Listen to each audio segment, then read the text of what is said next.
Hey guys, in this video we're going to be talking about Jenna Ortega getting called out by a Hollywood producer, Gwyneth Paltrow getting dragged online, and the insane viral video of a hockey player's son destroying a wheelchair. Alright, so it looks like not everyone was happy with what Jenna Ortega said when she went on Dax Shepard's podcast. If you watched the interview, you'll know that she pretty much threw the Wednesday writers under the bus. She claimed that she changed parts of the script without consulting anyone, because she felt like the lines didn't make sense. Jenna was then put on blast by Spartacus producer Steven DeKnight. In a series of tweets, he condemned her comments as entitled and toxic. He wrote, "She's young, so maybe she doesn't know any better, but she should. She should also ask herself how she would feel if the showrunners gave an interview and talked about how difficult she was and refused to perform the material." He followed that up by saying, "This kind of statement is beyond entitled and toxic. I love her work, but life's too short to deal with people like this in the business." Wow, and this is coming from a veteran Hollywood producer and filmmaker. Apart from Spartacus, Steven has also worked on the TV series Daredevil and Buffy the Vampire Slayer, so he definitely knows a thing or two about the industry. In his final tweet he said, "In this business, it's extremely bad form to throw your collaborators under a creative bus." He called Jenna's behavior extremely unprofessional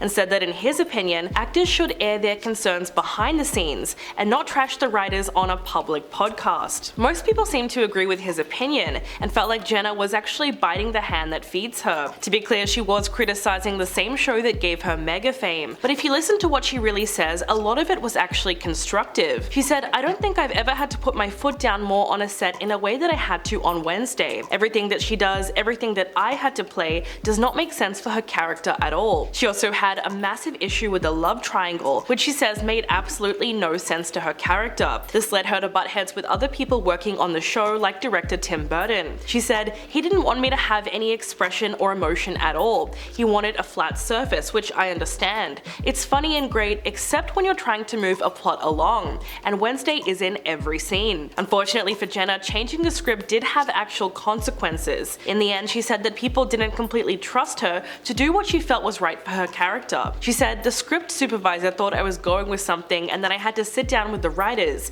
and they'd be like, 'Wait, what happened to the scene?' And I'd have to go and explain why I couldn't do certain things." It was really this part of the podcast that people had an issue with. Shortly after the episode aired, Jenna ended up deleting her Twitter account, most likely because of all the backlash. Some people obviously assume that she was entitled or bossy, but if anything, she just comes off as someone who takes her character very seriously. A lot of that criticism was turned inwards, and you can tell that Jenna is actually kind of a perfectionist when it comes to her work. She even admitted that most of the time she was dissatisfied with her own performance. In fact, she said there was not a single scene during production when she went home and thought, "Okay, that should be fine," which I'm sure a lot of us can relate to. Then when the show actually started to take off, she developed something called imposter syndrome and just couldn't believe people when they complimented her on her performance. But she obviously was doing something right. Wednesday eventually became an insurmountable success. Netflix said it logged more than 1 billion hours viewed in the 3 weeks after its debut, with more than 150 million homes watching. The only other shows that crossed the 1 billion hours mark were Squid Game and Stranger Things 4. So that really says a lot about the show's insane popularity. Moving on, if you are looking for another reason to roll your eyes at Gwyneth Paltrow, just look at what's going viral on TikTok. In a recent interview with Dr. Will Cole for the podcast The Art of Being Well, she talked about her daily wellness routine, and just like that, she turned herself into a punchline once again. Gwyneth explains that she does intermittent fasting for 18 hours a day, only has a coffee in the morning, and then breaks her fast with nothing but bone broth. So basically, nothing but fluids. She then exercises for an hour doing Pilates or a Tracy Anderson workout. Gwyneth finishes up her day by dry brushing, going in her infrared sauna for 30 minutes, and then having a paleo dinner with lots of vegetables. She does all of this because she says it's important to support her detox. But everyone's asking the same question now. What does she have to detox if she doesn't actually eat anything? Look, it's not like people are going to take advice from someone who sells a $75 candle that smells like her you-know-what. But at this point, she doesn't even deserve to have a platform if she's just going to promote disordered eating. And thankfully, she's now being called out for it on TikTok. One of the most famous dietitians on the platform, Abby Sharp, made a response video criticizing her and her wellness routine. She said, "I did not think Gwyneth could get any more dangerous to the public, but then she posted this." Abby explained that her fasting window was far too long and her caloric intake is far too little to support her day-to-day activities. activity. She went on to say, "For the love of all that is holy, you do not need to detox. Your body does this naturally every day. This woman is going to die on the detox hill because she basically created this hysteria and is profiting off of it every effing day." A lot of people agreed with her, and they wrote things in the comments like, "This literally sounds like colonoscopy prep," and "Bone broth is not a meal." In fact, everyone is so sick of Gwyneth's wellness crap that they have now labeled her as the mother of all the almond moms, which is a term for women who push disordered eating onto their children. There were also heaps of comments making fun of her diet. Someone wrote, "I eat one almond, but I cut it into 30 segments, and I eat it throughout my day to keep me nourished." But all jokes aside, it is really worrying knowing that there might be some impressionable people who are actually falling for it, because there really are those that idolize this sort of eating and think it's what you should be doing if you want to be healthy. So we should be doing everything we can to stop her trying to normalize this kind of thing. But just when you think Gwyneth couldn't get any more insufferable, she reveals that she's been hooked up to an IV during the entire interview. The doctor pointed out the IV in her arm and she just laughed and said, "I love an IV. I'm an early IV adopter." Apparently she likes to get nutrients from her IV because she says it makes her feel so good. That sounds funny, but that's what she actually said. It just makes you wonder why she needs to do all these extra things to try and feel good. It was this part of the podcast more than anything that made her seem so out of touch. The comments under this clip were really savage. Someone wrote, "She's too rich to swallow vitamins whole," and "This is perfect material for an SNL skit." Another user wrote, "She looks physically sick, so how much are these IVs really helping?" Most people remember that Gwyneth has been called out for this kind of thing before. Her wellness company Goop has raised eyebrows in the past by promoting questionable items, things like sprays and crystals that are meant to prevent mental manipulation by people. Not to mention that some of the things she sells are thousands of dollars, but she claims that they are a necessity. If you're wondering how she became so out of touch with regular people, the answer is that she never really was. Gwyneth Paltrow is the OG Nepo baby, and she doesn't really bother hiding it. In 2009, she was quoted saying,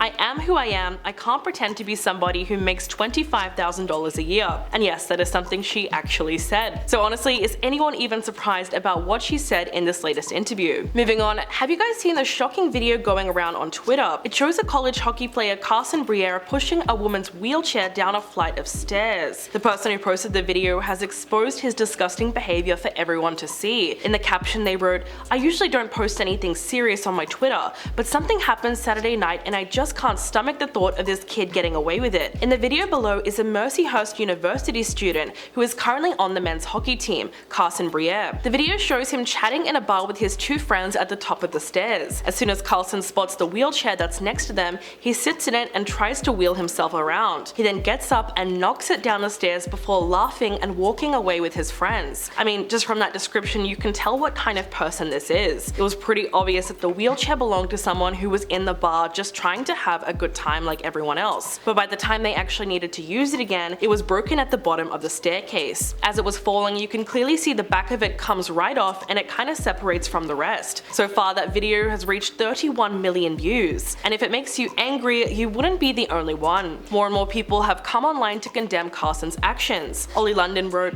"That is awful, horrible way to behave and must have been awful for the person who relies on that wheelchair to get around. I hope they get justice." Tyrus D. Williams wrote, "Wow, this is disgusting. Just another example of the daily ableism that occurs in this country. Do people not understand that wheelchairs can cost anywhere from $500 to $1,500 and even more? I hope he is held accountable to the fullest extent and gets a reality check." Thankfully, the general consensus in the comments is that Carson was being a complete a-hole. Someone then tagged his famous father Daniel Briere from the Philadelphia Flyers and said, "Get your kid in line." Pretty soon the clip garnered so much attention that he actually released a statement about it. He said, "I was shocked to see Carson's actions in the video that was shared on social media yesterday. They are inexcusable and run completely counter to our family's values on treating people with respect. Carson is very sorry and accepts full responsibility for his behavior." The 23-year-old student followed that up with his own statement, or empty apology depending on how you want to look at it. He admitted to pushing the wheelchair down the stairs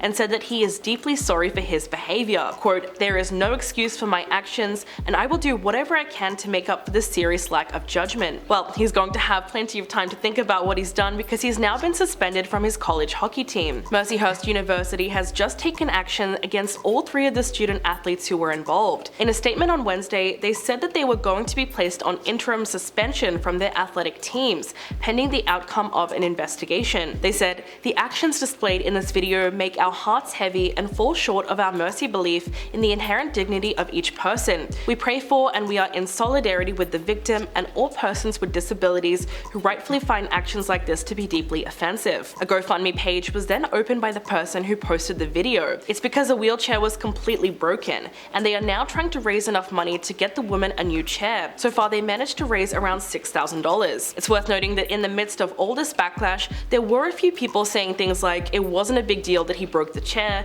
and he was just being a drunk college kid. Someone even said, why would she leave the chair in the middle of the bar if she didn't want it to get broken? I think in the end, you can do as much mental gymnastics as you want to try and justify this, but sometimes it's just crappy behavior and it's that simple. So what do you guys think about the video? Please give it a watch and let me know in the comments below. Thanks, I'll catch you in the next one.